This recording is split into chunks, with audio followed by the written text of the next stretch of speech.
Hello, my name is Susan Moe. Welcome to Ascended Presence. Today, I want to talk about sleep and how important it is for our soul. We all know how important sleep is for our body, duh. When was the last time, though, that you woke up feeling completely rested? So thoroughly rested from a deep sleep that you didn't even need coffee. Can you even remember?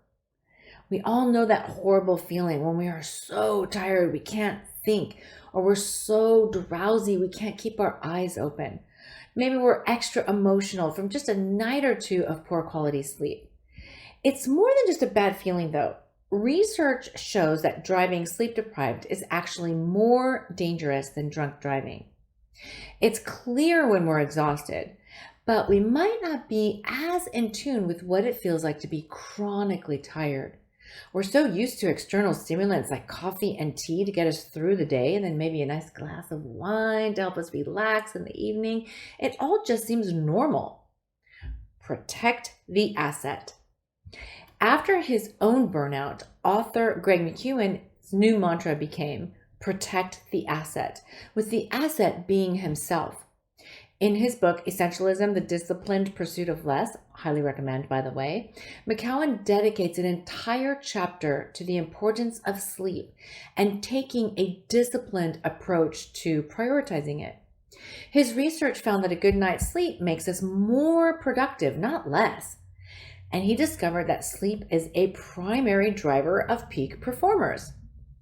And this peak performance benefit is a result of being well rested and restored at the cellular level. Unfortunately, we can't stock up on sleep just like we can't stock up on air. Instead, we need to choose to cultivate consistent, deep quality sleep.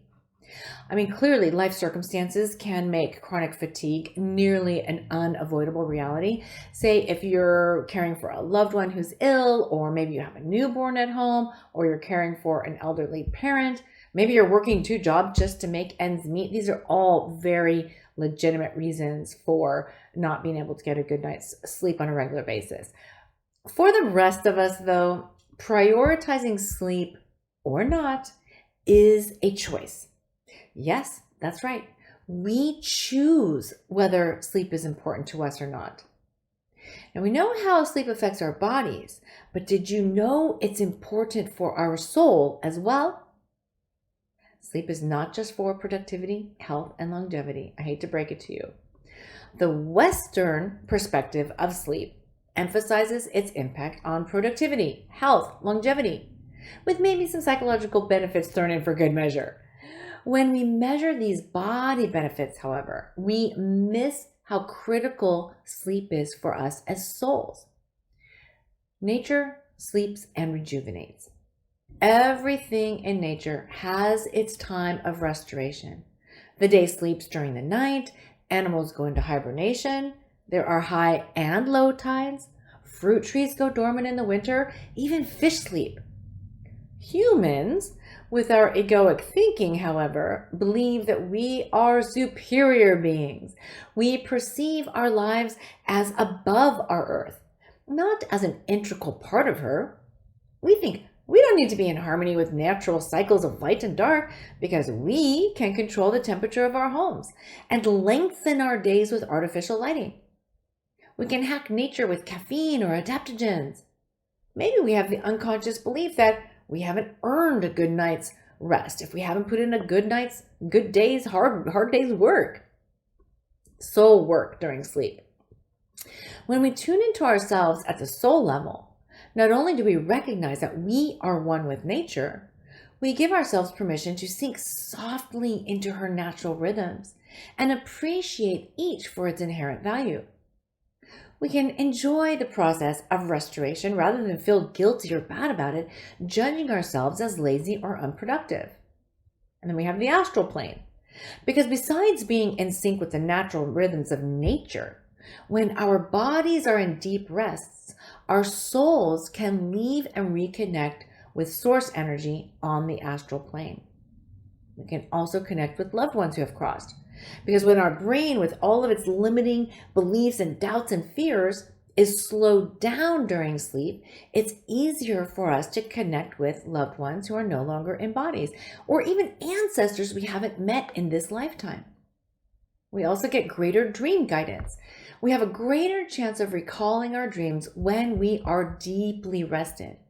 When we're chronically exhausted, we are using up valuable sleep time just trying to recharge.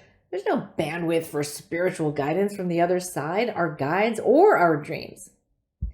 Follow the money.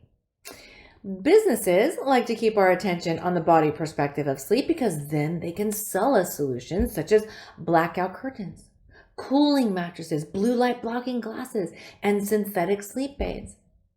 Now, there's nothing wrong with these products inherently. It's just that turning off the lights and electronic devices, going to bed earlier, are easier, more accessible, and affordable actions for most of us to take. Energetic tools to cultivate sleep.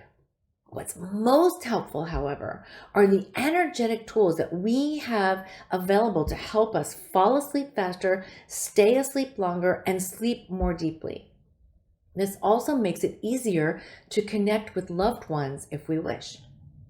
Over time, this true restoration gives us a stronger foundation of sleep resiliency. That supports my favorite part of sleep.